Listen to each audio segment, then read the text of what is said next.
بیا هم ټولو دوستانو ته سلامونه ورونو. کله چې موږ ایکسل پروګرام استعمالوو، ایکسل سره ټول بلدتیا لري، خو چات جی پی ټي په هغې کې نوی اپشن راغلی ده. یعنې په ایکسل کې هم تاسو سره چې دی زیات کومک کولی شي. لکه دلته ګورئ، تاسو وګورئ ما هم دا اوس انسټال کړو، ډېر په اسانه انسټالیږي، تقریبا په ډېر کم انټرنیټ باندې هم انسټالیږي او 2 دقیقې نیمه دقیقه وخت هم نه نیسي. که چیرې موږ وګورو دلته ما ورته ولیکل چې مثال د ایچ شپږ څخه تر ایچ اته پورې زه غواړم چې عددونه سره جمع کړم. د هغې یو فرمول چې دی هغه راته وښیه. دلته دا فرمول دې راکړو، دلته تاسو دا همدا فرمول لیدلی هم شئ. همدغه فرمول دې راکړو. څنګه مې چې همدغه فرمول کپي کړو، دلته مې چې دی هغه مې پیسټ کړو، مستقیم ډول یې عددونه سره جمع کړل. یا ستاسو په مخ کې زه ورته وایم که نه چې د ایچ ګوره، ایچ دغه ده، دا ایچ ته دا شپږ ده، صحیح شوه. د ایچ شپږ څخه زه به همدغه ختم کړم، یو ځلې زه به دا ډیلیټ کړم. زه ورته وایم چې د ایچ دا ایچ کلم ده، دا شپږ ده او دا چې دی اته ده. د ایچ شپږ څخه مثال زه ورته وایم د ایچ شپږ څخه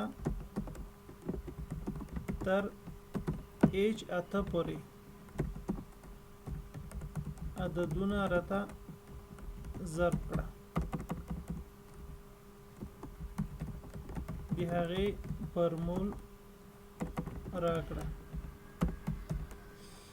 کله چې دې باندې ګوره همدا کار مې چې کله سر ته ورسولو، د هغې نه وروسته دا فرمول چې دی دا فرمول یې راکړو. همدغه فرمول چې دی دا زه همدغه کپي کوم او دې نه وروسته چې دی دلته یې پیسټ کوم. کله مو چې پیسټ کړو ګوره همدغه چې دی همدغه راغلو 1928. نو ورونو دا څنګه کیږي؟ ډېره اسانه خبره ده. کله چې تاسو ډیولپر ټیب ته راشئ، دلته په ایکسل کې ډیولپر ټیب ته آډز اینډ ونس، آډز اینډ دې ته به راشئ.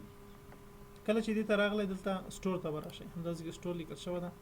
کله چې همدلته دا کار مو هم سر ته ورسولو، د هغې نه وروسته دلته به چې دی دلته به تاسو سرچ کوئ همدغه یو فایل چې ده اټو پیلوټ په نوم سره، اټو ای یو بخښنه غواړم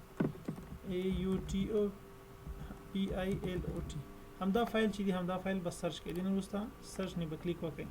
با خو مخکې ګوره دا انسټال کړی ده، تاسو به په آرټ باندې چې دی هغه باندې کلیک وکړئ. کله مو چې کلیک وکړو، د هغې نه وروسته همدغه فایل که چیرې موږ او تاسو وګورو، همدغه فایل چې دی دلته راشي، دلته په څنګ کې چې دی په څنګ کې راشي.